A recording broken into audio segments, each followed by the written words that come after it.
This is Thank You Mama, weekly lessons from mothers all around the world.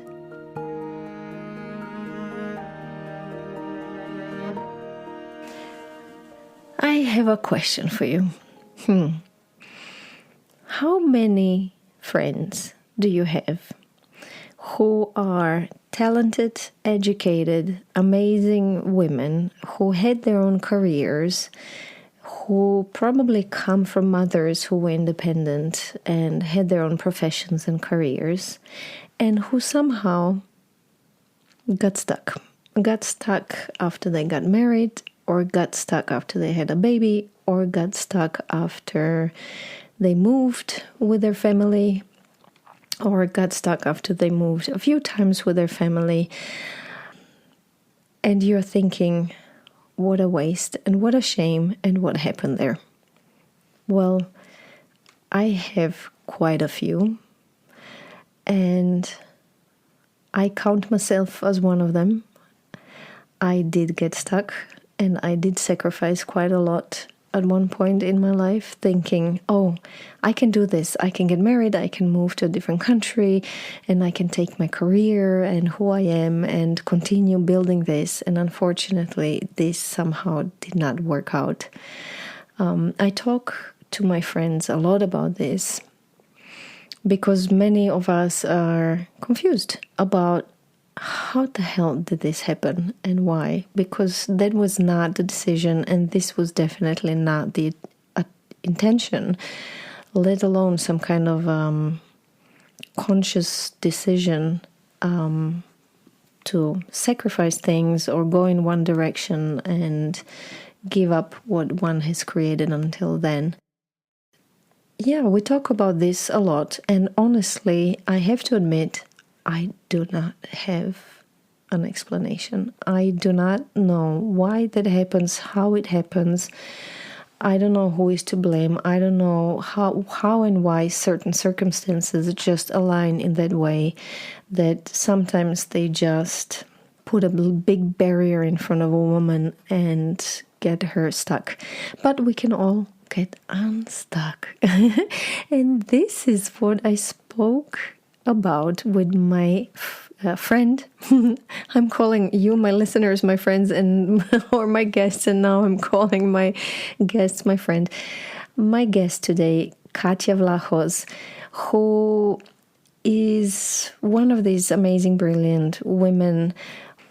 And Katia also got stuck, and she went through a very big process of getting unstuck. She called it Reinvention. She wrote a book about this called Uncaged. And she then reinvented herself to the extent where she became a coach. And now she supports women in reinventing themselves and getting themselves unstuck. And she is heart and soul in this. And I have a friend who is her client, and she's madly in love with Katia, and I'm sure together they will do miracles, and my friend will get absolutely unstuck and reinvent herself and grow her wings back. So I'm excited for you to hear this interview, and I have to apologize. I have a free Zoom that allows me to record 30 minutes, which I'm keeping partially because I'm stingy and partially because it really forces me to finish interviews in 30 minutes, because I do not think and believe that anybody wants to listen to a podcast for longer than 30 minutes unless it's really just amazingly incredible. So I'm keeping it on purpose to keep me in time, but today it cut off our bye-byes, Katia's and mine, so you'll have to imagine them. I hope you will enjoy this interview, and I hope you are not stuck, and if you are stuck, please get unstuck. Hello and welcome to Thank You Mama. My name is Anna Teider. My guest today is Katia Vlachos. Katia is a reinvention coach, author of 2 books, Uncaged and A Great Move. She's a speaker and meditation teacher. But by training, Katia is a policy analyst with a master's degree from Harvard and a PhD. And in her previous career, Katia worked as a security and defense analyst, both in the United States and Europe. But Katia is also a very international person. Katia was born in Cameroon in Central Africa to Greek parents. She was raised in Greece. But then she left to the US for her master's, and since then she's been an expat, living in and working in various cities in US and Europe.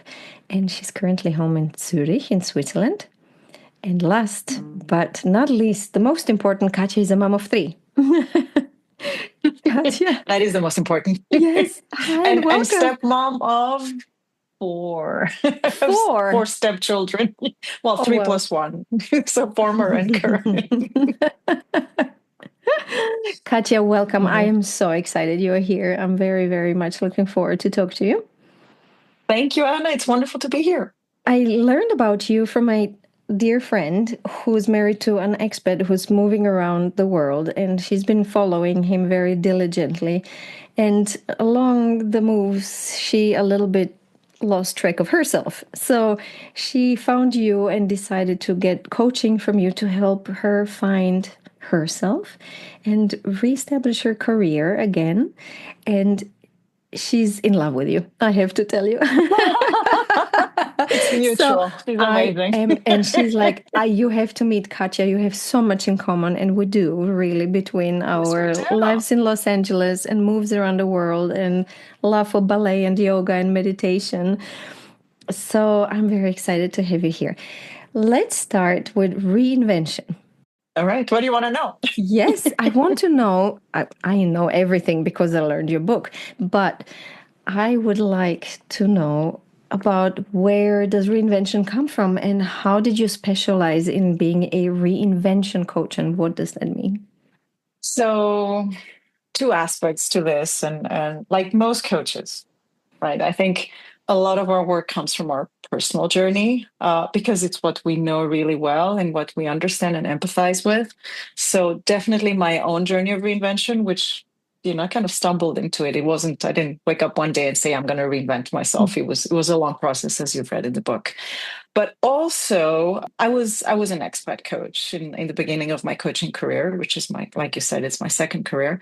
And I noticed that I was getting the majority of my clients were these highly qualified, accomplished, ambitious, mostly women expats who felt really stuck, especially in their careers. They either had taken a break to start a family, or from following their partner abroad. They kind of had lost touch with their career. They found themselves really lost, not knowing, having lost the confidence to get back to either what they were doing or even try something new. They weren't, some of them weren't even sure they wanted to go back to the same industry. So that's what reinvention is, right? I mean, it's like making changes in your life. It can be professional, it can be personal, it can have to do with your relationships, it can have to do with your identity.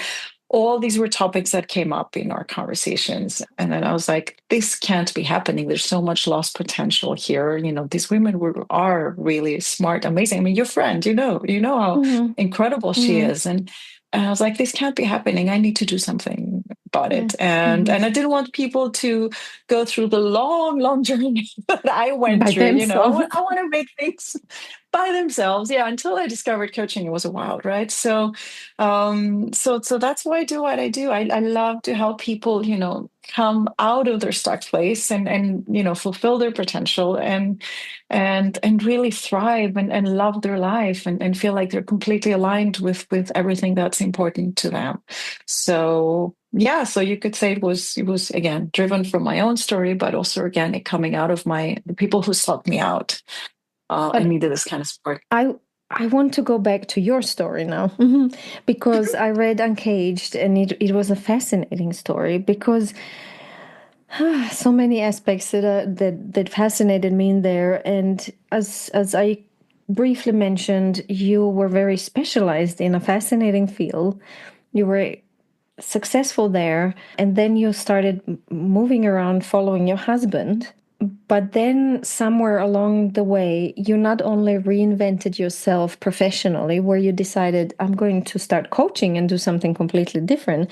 But for me, a very important aspect is shedding this good girl modus that you write about. And I would like you to talk about that a little bit. This is so important for so many women.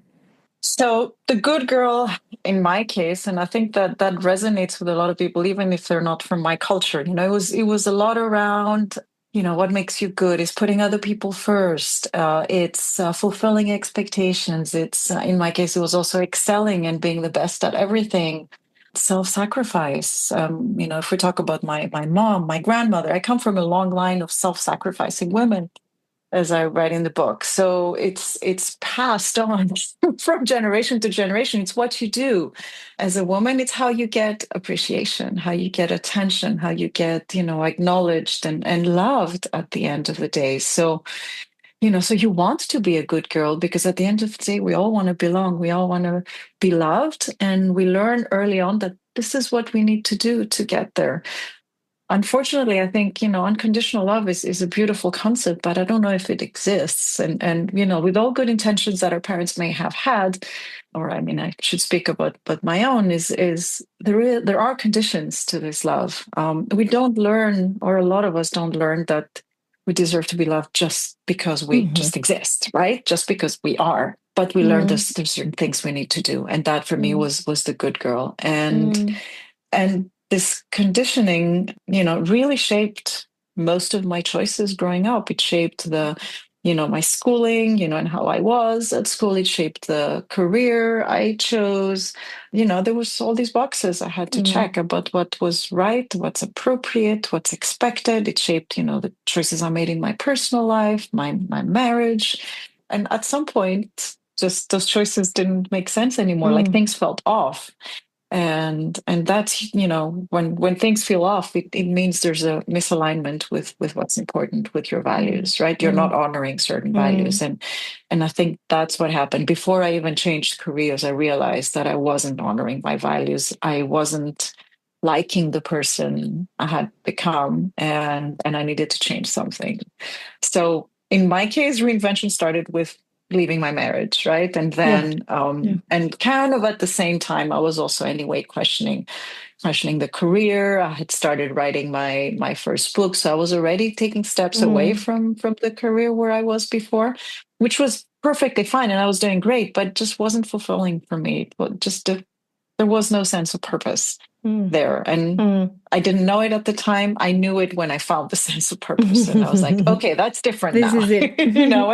When I started writing my books, when I discovered coaching, I was like, okay, now I this is not, yeah, this is different. I feel like I'm doing something meaningful. And I feel that it really aligns with my values.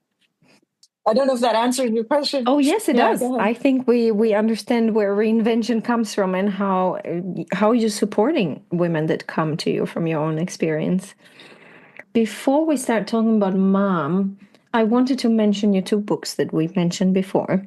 So, Uncaged, which I just read, is your memoir that talks about this process that you went through and uncaging your true self and reinventing yourself. It's very, very inspiring.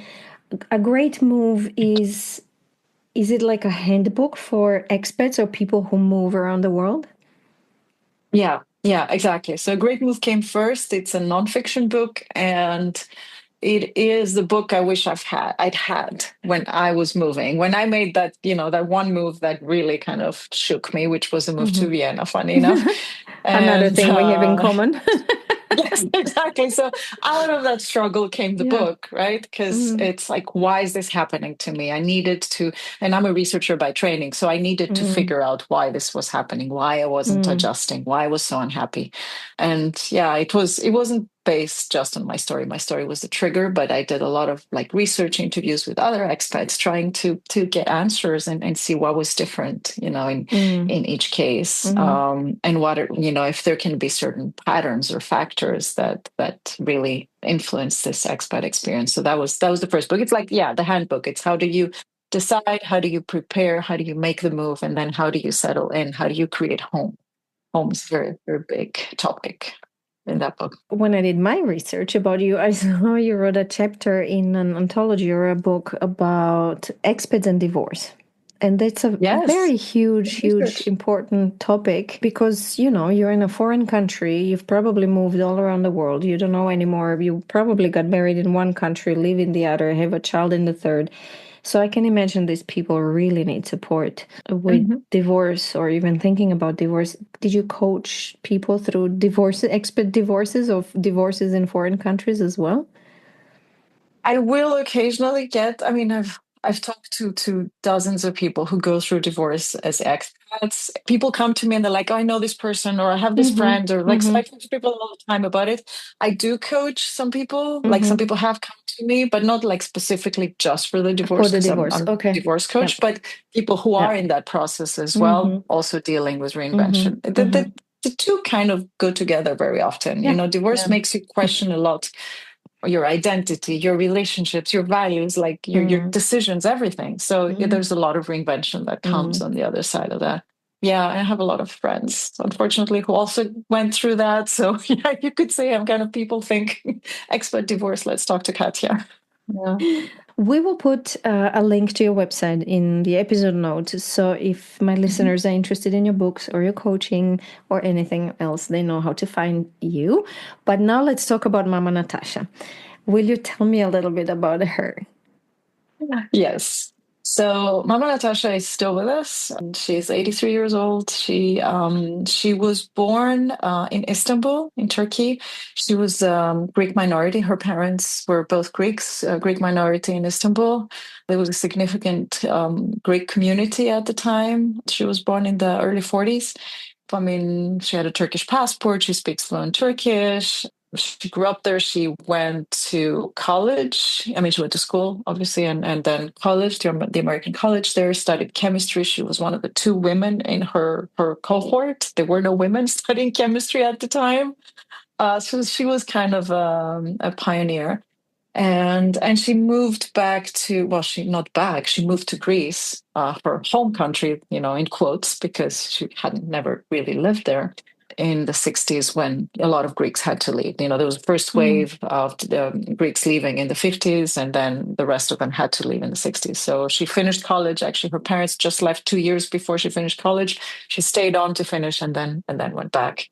And you know, she lived the rest of her life in well, she started living in Greece, met my father, who was also, I mean, if you call it, you don't call it an expat. He was an entrepreneur, Greek, who left Greece when he was 16, lived his whole, you know, built his life in Cameroon, in Africa. On one of his trips back, he met her and they fell in love. And, you know, he knew her for 10 days. He proposed. That's the time, you know, those were the days when these things happened. this generation, I She learned said more and more yes. that this used to happen. Yeah. Crazy, crazy. And it's Crazy. amazing how, you know, the marriages survived, right? Mm, But yeah, so she said yes. And instead of going for a master's degree to the US, that she had a Fulbright scholarship and everything, she oh, went to yeah. Douala, Cameroon Oh, to God. to live with my dad. So again, yeah, interesting decisions, interesting times. Interesting decisions. Yeah. And Um, interesting inheriting this international angle of Red moving flag around. And, was yeah. that was very, very much part of my Mm, genetic material, I think. So yeah, both my parents were immigrants. My mom never liked it in Cameroon. She moved to Greece when I was 4. So we moved to Greece when I was 4. So my brother was born in Greece. We will talk about that. I learned a lot from her, but mm, she is a very smart, very mm. powerful woman, very wise woman as But so well. she stayed a, let's say, stay at home mom. She never had a career, did she? Has she worked? She worked before, like she worked when we were in Cameroon. And now, as soon as we came to Greece, I mean, my father stayed in Cameroon. So she was a, Mm, kind of a single parent. mm, And at the time, you know, it wasn't as easy. My father would come, you know, to Greece twice a year. So, yeah. So at some point when my brother and I were a bit older, she had an opportunity to go back to work as, you mm-hmm, know, a chemist in mm-hmm. her career, her original career. And we basically vetoed that, Oh, you which did? is an awful thing to do. Oh, But I think we were pretty young. And oh. then she was like, okay, I'm not going to do it. But you see, she And gave she you a right didn't. to veto. Here's a lesson. Well, she decided When not to do do it kids, because we were yeah, like, yeah, when do she was going to be children have home. the right to veto? I know. Again, different times. Mm, Yeah, I think I said something like, "Oh, but who's going to be home like when we come home, and who's going to like cook dinner for us. Yeah, And it's nice to have oh a my mom at God, like home. I think of it now and I'm like, that's insane. What did we do? But yeah. So no, she was a stay-at-home mom. How long did they live separated? How long was your dad still in Cameroon? Will she Um, returned? I think it was like 6 or 7 years. Yeah, my brother was around 7. Yeah, when he came back. Yeah, so quite a long Yeah. time. And then Yeah. she took care of your dad through his fight with cancer. We have to mention that. Yes, Yeah, which is absolutely. always No. a big burden on the whole family. Um, should we learn from her? Well, you started with taking care. My mother is, I don't know why I say was at the time. She is a very nurturing person. Like, she was kind of the role model of the mother. And here, again, going back to the self-sacrifice in heritage in the family, it was all for others. It was giving your everything. That was her good girl paradigm, was self-sacrifice, was putting other people's needs ahead of her own. But that also made her an amazing, very nurturing mother. She was always there for us. She was always by our side. She was always taking care of us. So I definitely learned that from her. But Katia, I want to talk a Yeah. little about the sacrifice because that came up so often in this podcast. In the book. Yeah. Okay. I was going to say it's in the book In the as well. podcast, because we all, as you say, we learn this through generations of women. Is it necessarily good? It's never good. The self-sacrifice is just never good. It's not necessarily. Thank you. I'm not even qualifying that. No, Okay. it's terrible. It's terrible Okay. because the like what does that do to us? Like, and for us it's awful, and for others it's a high price that we're paying for that, whatever it is we're giving to others. And I wouldn't want to be on the receiving end of somebody. Like, I don't want to have somebody sacrifice on me that can't feel good. And also, sooner or later, it makes us resentful. It makes us feel like, we feel the sacrifice, like we feel the price we're paying. So, and that's not nice for the recipients either, right? To have to deal with that resentment or that energy of resentment. Okay, so It's a this, cage. yeah, Yeah. it's a cage. Yeah. And so this is a lesson we don't want to learn. Exactly. I had it, in my notes. This is like one of Yeah, the things my mother taught me, that I it's like learned to not set self, aside. yeah, that Yeah, side. very late in life. I could have done it Very earlier, late. but I know it takes us some time to learn. Okay. yeah, Thank exactly. you. Yeah, you have to Thank you hit the that we wall first. clarified this because it sounded in the beginning, I'm like, oh, Katja is telling us we should all be self-sacrificing. I'm like, No, no, nurturing, loving, nurturing and caring, loving. but not self-sacrificing. Yeah, Okay. yeah. Yeah, exactly. The other caveat with the nurturing is you have to know where the limits are. And my mom, I think, as a typical Greek mom, went over into overprotectiveness. And that's another thing I had to learn to do differently with my kids. Again, it was a journey because I started with a typical Greek mom. Lucky me, I was married to somebody with a completely different mentality.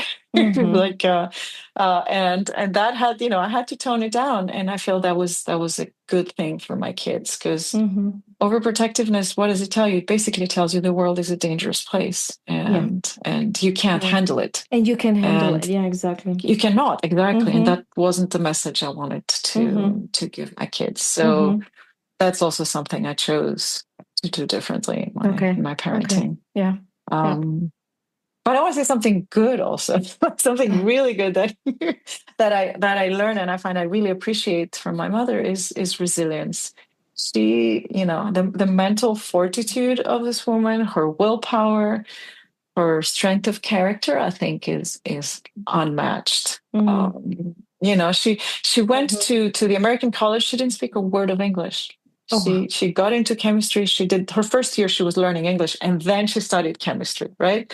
like with 1 year of English. Mm, Just to get into that, I think mm, is crazy. Being applying to something like that, knowing there's no women, all the mm, women in her age group, they went to like literature yeah, and I don't yeah. know, like the arts or what, Arts I or don't know, but something, it art was kind of history. nothing that's in the quantitative side.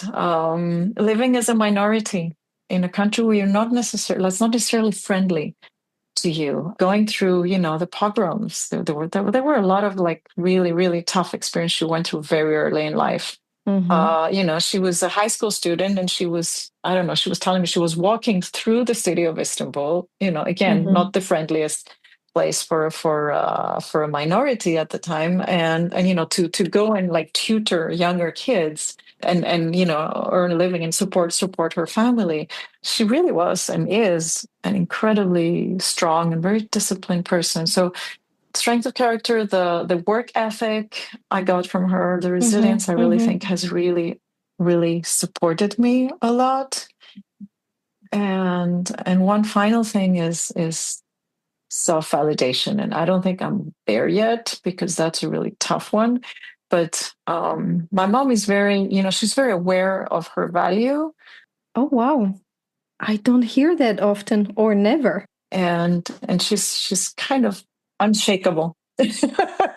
Well, that was very inspiring for me. Like, 'cause again, you go through Okay. all sorts of situations, but knowing who you are and Mm-hmm. being very solid in that, I think Mm-hmm. really, really, really, really helped. Mm-hmm. Um, on the flip side, it doesn't always equate with self-love, right? You can have Mm-hmm. self-validation, Mm-hmm. but you may not Yeah. have self-love. And that, yeah, I don't think my mom has taught me that. I had to really learn myself. So there's nuances. Yeah. Yeah. And often these lessons, as you say, have double Yes. sides. Yes. But now we are entering into my last question, which is, what do you wish she had taught you? And now I'm going to immediately say self-love. Yes. 100%. 100%. Yeah, because self-validation is great, but if it doesn't come together with self-love, it can only take you so far. At some point, you again, you hit a wall. At some point, you face pretty big challenges. So again, a working process, progress, and How are a you learning journey. it? How does one learn it? In my case, I learn it by catching myself and asking myself, like, am I being loving to myself here? Am I being kind? Am I Mm-hmm. being kind, especially? Mm-hmm. Would I be like that with a friend? That's a classic one in coaching and Mm-hmm. therapy. Like, how would you speak to a friend? How would you treat a friend Mm-hmm. who's going through the same situation that you are? So I'm very alert and asking myself these questions all the Mm-hmm. time. Katja, when I do the Thank You Mama writing workshops and we work with a lot of these elements, we always end them with self-mothering. Because it's all about mothers and what our mothers gave us, what we want to keep and what's not useful to us. But then this self-mothering, what's missing and how I can still give it to me. And I have a feeling this is the way Uncaged ended a little bit. I felt this self. Mhm. Is this what you were? Does this equate to self-love in a way? That really helped me. That, Yeah. writing that letter and whatever went into that process. Mm-hmm. And for those who haven't read it, it's a letter I write to the younger me, telling her it's all Mm-hmm. going to be okay. That process, that kind of inner child work that I did very informally, Mm-hmm. honestly, by myself and Mm-hmm. through, with the help of meditation stuff, that was, yes, that was very, very useful. Useful is not the word, but very powerful, very impactful, Healing. very healing. Exactly. And very easy Mm-hmm. in a way, because it's easy to visualize yourself as a child and it's Mm. easy to give her what she needs. I don't know, it Yeah. felt easy Yeah. to me. Very emotional, very, yeah, Mm. very, very intense process. Yeah, but we have to dare to try Yes. doing it. Yes. It So takes worth courage doing. to meet the little Katya and little Anna, Yeah. to dare looking at her eyes and being like, I know things And hurt, sitting but I'm there with here. her. Yeah, Exactly. yeah, Yeah, it's a beautiful yeah. process. We made it. What a beautiful way to end our conversation. Just to very quickly recap, From Mama Natasha, we learned about nurturing and mothering, but also that this has a limit. And we should not become overprotective, and this should not turn into self-sacrifice, because self-sacrifice does not do anybody any good. We talked about and learned about resilience and willpower and strength and discipline and hard work ethic. But also a very unique lesson, which I told you already I haven't heard yet in 160 interviews, is this self-validation, being aware of your worth. But it's interesting how we ended the interview with this does not equate to self-love. And we all have to practice that. And one of the ways to practice this is to meet our little selves, young selves, and learn to be there for ourselves, our young selves, and protect them and cherish them and give them the love that maybe they still miss. If you enjoy Thank You Mama and want to help it grow, please take the 2 seconds to leave a 5-star review on Apple Podcasts. It really helps. If you'd like to get in touch, you can send me a mail at info@thankyouMama.net. You can also find me on Instagram, Facebook, and Twitter under Anna Teider, that's Tajder. This was Thank You Mama. Come back next week, subscribe, and tell your friends.